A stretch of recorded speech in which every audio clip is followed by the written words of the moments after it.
পৌষ মাস কিংবা মাঘ মাস কিংবা অন্য কোনো মাসও হতে পারে, তবে শীতকাল এইটুকু মনে আছে, কারণ আমার গায়ে ছিল গেরুয়া রঙের চাদর, রূপার গায়ে হালকা লাল কার্ডিগান।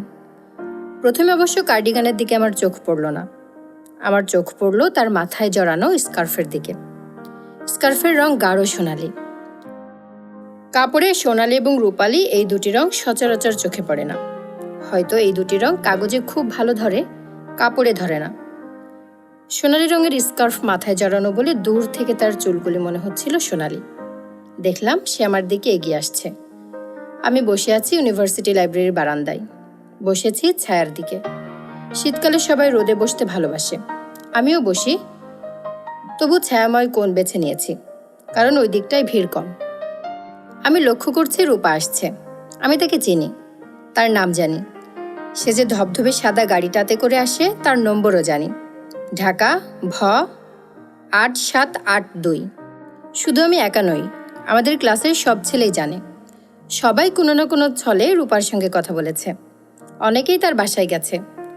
অতি উৎসাহী কেউ কেউ তার জন্য নোট এবং বইপত্র জোগাড় করেছে।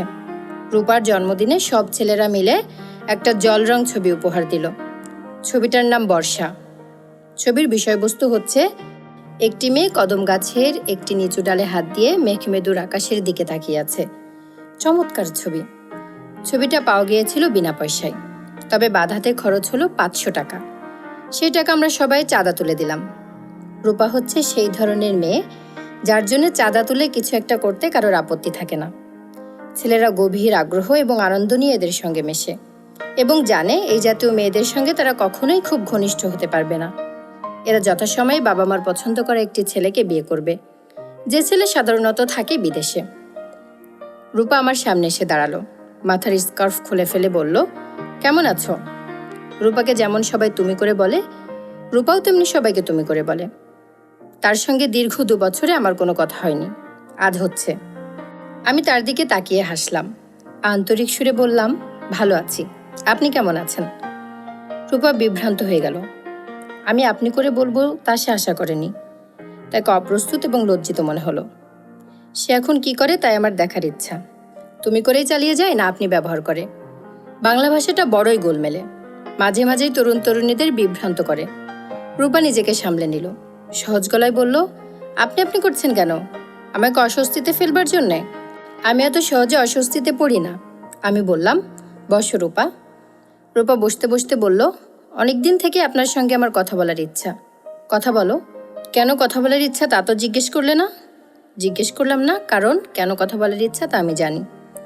তুমি লক্ষ্য করেছো যে আমি তোমার প্রতি তেমন কোনো আগ্রহ বোধ করিনি। গায়ে পড়ে কথা বলতে যাইনি, টেলিফোন করিনি, হঠাৎ বাসায় উপস্থিত হইনি। ব্যাপারটা তোমার অহংকারে লেগেছে। সুন্দরী মেয়েরা খুব অহংকারী হয়, তারা সবসময় তাদের আশেপাশে একদল মুগ্ধ পুরুষ দেখতে চায়। রূপা মাথার চুল ঝাঁকিয়ে বলল, তোমার কথা মোটেও ঠিক না, আমি সেজন্য তোমার কাছে আসিনি।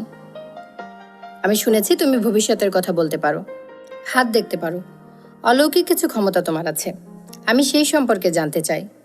আমার সঙ্গে মিথ্যা বলার দরকার নেই, সত্যি করে বলো, তোমার কি এ জাতীয় কোনো ক্ষমতা আছে? আছে। কি ধরনের ক্ষমতা? আমার আছে একটা নদী, যে কোনো সময় সেই নদীটাকে বের করতে পারি। রূপা বিরক্তিতে ভ্রু কুঁচকে বলল, এসব আজে বাজে কথা বলে লাভ নেই। তুমি আমাকে কনফিউজ করতে পারবে না। আমার সম্পর্কে কি তুমি কিছু বলতে পারো? অবশ্যই পারি। তুমি একটা লাল গাড়িতে করে আসো, সম্ভবত গাড়ির নাম্বার ঢাকা ভ 8782। রূপার ঠোঁটের কোণে হাসির আভাস দেখলাম। সম্ভবত আরও কিছু বলতে পারি, বলবো? বলো। খুব ছোটবেলায় তুমি ইলেকট্রিকের তারে হাত দিয়ে 2 হাত পুড়িয়ে ফেলেছিলে। রূপার চোখ তীক্ষ্ণ করে বলল, কি করে বললে? অলৌকিক ক্ষমতায়। অলৌকিক ক্ষমতা না ছাই, আমার এই গল্প সবাই জানে। আমি অনেকের সঙ্গে হাত পুড়ে যাওয়ার গল্প করেছি। আমার মনে হয় আমাদের ক্লাসের সব ছেলেই জানে। তুমি আমাদের কারো কাছ থেকে শুনেছ, ঠিক না? হ্যাঁ ঠিক। তাহলে তোমার কোনো ক্ষমতা টমতা নেই? না। তবে একটা নদী আছে, নদীটার নাম ময়ূরাক্ষী। আবার ফাজলামি করছো? ফাজলামি করছে না, নদীটা সত্যি আছে। এবং আমার কোনো ক্ষমতা যে নেই তাও ঠিক না, কিছু ক্ষমতা আছে। কেমন? যেমন ধরো, আজ তোমাকে নিতে গাড়ি আসবে না, তোমাকে রিক্সা নিয়ে ফিরতে হবে। এটা ঠিক হয়েছে, কাকতালীয়ভাবে বলে ফেলেছ। আমাদের গাড়ি গ্যারেজে, সাইলেন্সার পাইপ নষ্ট হয়ে গেছে, সারাতে দিয়েছে। এছাড়াও আমি বলতে পারি তোমার হ্যান্ডব্যাগে কত টাকা আছে। কত আছে? 100 টাকার নোট আছে 2টা, একটি 20 টাকার নোট, 1 টাকার নোট আছে 7টা, কিছু খুচরা পয়সা, কত বলতে পারছে না। রূপা হাসি মুখে তাকিয়ে রইল। আমি বললাম, বাক্স খুলে তুমি গুনে দেখো ঠিক বললাম কি না। আমি গুনতে চাই না। গুনতে চাও না কেন? গুনলে দেখা যাবে তুমি ঠিক বলনি, তখন আমার মনটা খারাপ হয়ে যাবে। তোমার কিছু অলৌকিক ক্ষমতা আছে, এটা বিশ্বাস করতে আমার ভালো লাগছে। চারদিকে এত সব সাধারণ মানুষ, এর মধ্যে একজন কেউ থাকুক যে সাধারণ নয়, অসাধারণ। তুমি গুনে দেখো না। রূপা গুনল এবং অবাক হয়ে বলল, কি করে হলো? কি করে তুমি বলতে পারলে? আমি বললাম, আমি জানি না রূপা, মাঝে মাঝে কাকতালীয়ভাবে আমার কিছু কথা মিলে যায়। আচ্ছা, আমি যাই। আমি উঠে দাঁড়ালাম। রূপা পুরোপুরি বিভ্রান্ত হয়ে গেল। পরের 3 মাস আমি ইউনিভার্সিটিতে গেলাম না। আমি জানি রূপা আমাকে খুঁজবে। যা পাওয়া যায় না তার প্রতি আমাদের আগ্রহের সীমা থাকে না। মেঘ আমরা কখনো স্পর্শ করতে পারি না বলেই মেঘের প্রতি মমতার আমাদের সীমা নেই। 3 মাস পর হঠাৎ এক রাতে রূপাদের বাসায় টেলিফোন করে বললাম, রূপা তুমি কেমন আছো? ভালো। চিনতে পারছো? চিনতে পারবো না কেন? তুমি কোথায় ডুব মেরেছিলে? মামার বাড়ি গিয়েছিলাম। মামা বাড়ি? ক্লাস ফাঁকি দিয়ে মামার বাড়ি? হ্যাঁ, মামার বাড়ি। হঠাৎ ওদের খুব দেখতে ইচ্ছা করলো। তারা কি খুব চমৎকার মানুষ? না, তারা পিশাচ শ্রেণীর। কী সব কথা যে তুমি বলো! সত্যি বলছি। আমার 3 মামা, 3 জনই পিশাচ। তবে একজন মারা গেছেন, এখন 2 জন আছেন। তারা পিশাচ হলেও আমাকে খুব স্নেহ করেন। তোমার বাবা মার কথা বলো। মার কথা বলতে পারবো না, তেমন কিছু জানি না। তোমার বাবার কথা বলো। বাবা ছিলেন একজন চমৎকার মানুষ, তবে বাবা একবার একটা টিয়া পাখিকে গলা টিপে মেরে ফেলেছিলেন। তুমি এমন সব অদ্ভুত কথা বলো কেন? কি করব বলো? আমার চারপাশে অদ্ভুত সব ঘটনা ঘটে।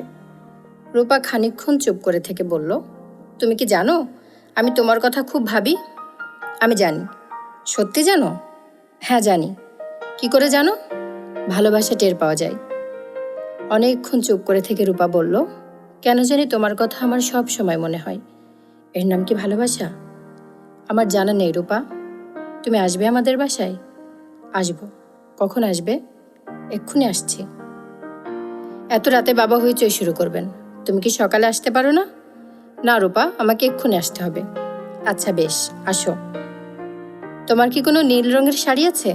কেন বলো তো? যদি থাকে তাহলে নীল রঙের শাড়ি পরে গেটের কাছে থাকো। আমি এলেই গেট খুলে দেবে। আচ্ছা। আমি গেলাম না। আবারও মাসখানেকের জন্য ডুব দিলাম, কারণ ভালোবাসার মানুষদের খুব কাছে কখনো যেতে নেই।